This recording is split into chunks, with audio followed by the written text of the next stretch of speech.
2023년 8월 17일 목요일 매일 말씀 묵상 시간입니다. 오늘은 예레미야 21장의 말씀을 통해 이 구원에 대해서 고민하고 묵상하는 시간을 가지려고 합니다. 우리 함께 말씀을 읽어봅시다.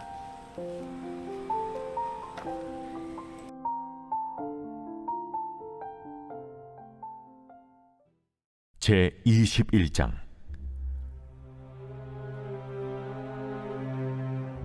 여호와께로부터 예레미야에게 말씀이 임하니라. 시드기야 왕이 말기야의 아들 바수울과 제사장 마아세야의 아들 스바나를 예레미야에게 보내니라. 바벨론의 느부갓네살 왕이 우리를 치니 청컨대 너는 우리를 위하여 여호와께 간구하라. 여호와께서 혹시 그의 모든 기적으로 우리를 도와 행하시면 그가 우리를 떠나리라. 예레미야가 그들에게 대답하되, 너희는 시드기야에게 이같이 말하라. 이스라엘의 하나님 여호와께서 이와 같이 말씀하시되, 보라, 너희가 성 밖에서 바벨론의 왕과 또 너희를 에워싼 갈대아인과 싸우는 데 쓰는 너희 손의 무기를 내가 뒤로 돌릴 것이요, 그것들을 이 성 가운데 모아들이리라. 내가 든 손과 강한 팔, 곧 진노와 분노와 대노로 친히 너희를 칠 것이며, 내가 또 사람이나 짐승이나 이 성에 있는 것을 다 치리니 그들이 큰 전염병에 죽으리라 하셨다 하라. 여호와의 말씀이니라. 그 후에 내가 유다의 왕 시드기야와 그의 신하들과 백성과 및 이 성읍에서 전염병과 칼과 기근에서 남은 자를 바벨론의 느부갓네살 왕의 손과 그들의 원수의 손과 그들의 생명을 찾는 자들의 손에 넘기리니 그가 칼날로 그들을 치되 측은히 여기지 아니하며 긍휼히 여기지 아니하며 불쌍히 여기지 아니하리라 하셨느니라. 여호와께서 말씀하시기를, 보라, 내가 너희 앞에 생명의 길과 사망의 길을 두었노라. 너는 이 백성에게 전하라 하셨느니라. 이 성읍에 사는 자는 칼과 기근과 전염병에 죽으려니와 너희를 에워싼 갈대아인에게 나가서 항복하는 자는 살 것이나 그의 목숨은 전리품같이 되리라. 여호와의 말씀이니라. 내가 나의 얼굴을 이 성읍으로 향함은 복을 내리기 위함이 아니요 화를 내리기 위함이라. 이 성읍이 바벨론 왕의 손에 넘김이 될 것이요 그는 그것을 불사르리라. 유다 왕의 집에 대한 여호와의 말을 들으라. 여호와께서 이와 같이 말씀하시니라. 다윗의 집이여, 너는 아침마다 정의롭게 판결하여 탈취당한 자를 압박자의 손에서 건지라. 그리하지 아니하면 너희의 악행 때문에 내 분노가 불같이 일어나서 사르리니 능히 끌 자가 없으리라. 여호와의 말씀이니라. 골짜기와 평원 바위의 주민아, 보라, 너희가 말하기를 누가 내려와서 우리를 치리요 누가 우리의 거처에 들어오리요 하거니와 나는 내 대적이라. 내가 너희 행위대로 너희를 벌할 것이요 내가 또 수풀에 불을 놓아 그 모든 주위를 사르리라. 여호와의 말씀이니라.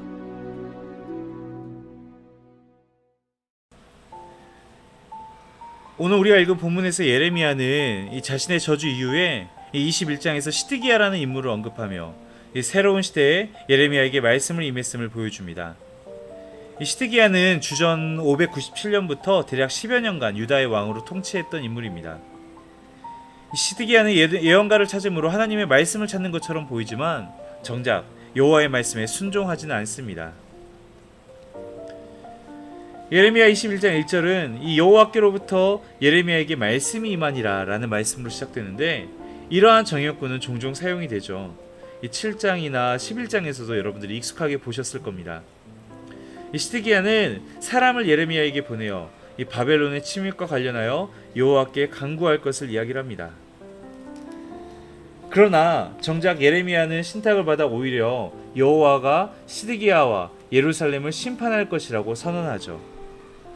그러한 5절과 6절의 심판에 대한 내용, 그리고 무엇보다 예언자는 여호와가 손과 강한 팔, 이 진노와 분노와 대노로 칠 것이라고 이야기하며 이미 이스라엘을 향한 하나님의 분노가 확정되었음을 선언합니다.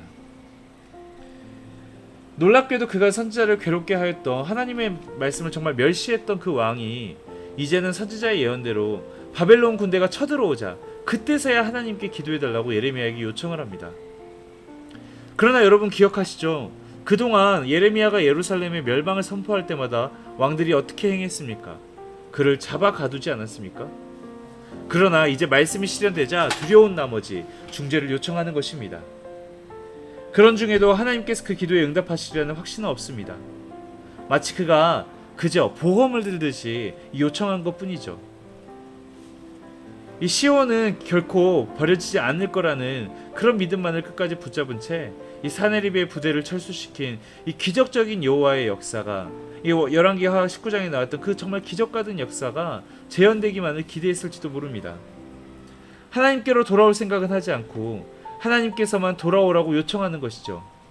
끝까지 자기들이 바라는 대로만 움직이는 하나님을 기대한 것입니다. 그러나 놀랍게도 하나님은 다시 한번 살 길을 열어주십니다. 이것이 하나님의 진심입니다. 그런데 그 생명의 길이 바로 항복이라고 합니다.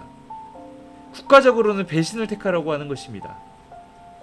하나님을 떠난 나라, 심판이 불가피한 나라를 등지라는 말은 이 바빌론을 숭배하라는 말이 아니라 하나님 나라를 선택하라는 뜻입니다. 라합이 가나안을 버리고 하나님을 택한 것처럼 말이죠. 그리고 이웃을 향해서는 여호와께서 의로우시다는 이름, 바로 이 시드기야에 어울리게끔 하나님의 공의와 정의를 실현하여 이 억울한 희생자를 자기부터 구원해야 했습니다.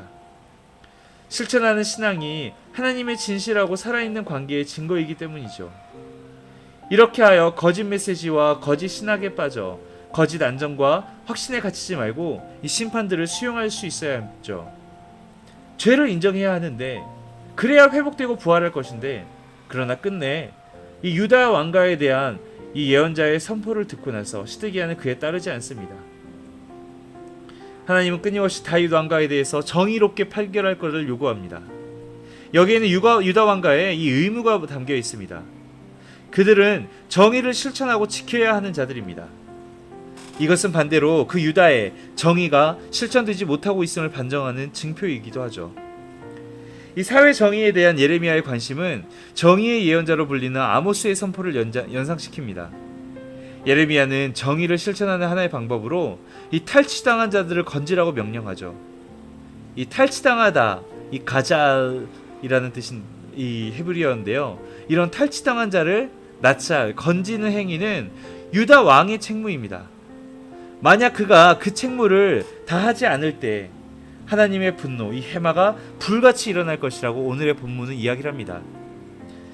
이 오늘의 본문을 읽으면서 이 하나님께서 원하시는 시대에 대한 뜻이 그리 멀지 있지 않음을 우리는 스스로 다시금 보게 됩니다. 과연 우리 주변에 있는 이웃들을 향해서 우리는 어떠한 하나님의 정의를 세워가고 있나요? 또 이 세상에서 하나님의 구원은 어떻게 실현되고 있나요? 이 시간 눈을 감고 오늘 하루 정말 그러한 하나님의 정의가 이 땅 가운데 펼쳐지기 위해서 우리는 어떠한 삶을 살아가고 있는지 되돌아볼 수 있었으면 좋겠습니다. 함께 기도하겠습니다. 하나님, 우리를 향한 구원을 호소하기 전 우리의 믿음이 먼저 정말 참된 믿음인지를 돌아보게 하옵소서. 하나님의 심판 아래 끝내 멸망의 길을 택한 이스라엘과 달리 주의 목소리에 귀 기울이며 주님의 구원의 길을 함께 걸어가는 우리 여수한빛 교회 되게 하옵소서. 예수 그리스도의 이름으로 기도합니다. 아멘. 오늘 이 시간 우리 함께 기도할 때 우리 여수한빛 교회가 비록 어렵지만 주변의 어려운 이웃들에게 늘 눈을 돌릴 수 있는 정말 주님의 정의를 이 땅 가운데 실천해내는 그런 교회가 되도록 함께 기도합시다. 또한 우리 교회 가운데서도 육체적으로 연약한 분들이 계시는데 우리 이 더위 가운데 육체적으로 연약한 이들을 위해 함께 마음 모아 기도하겠습니다. 기도합시다.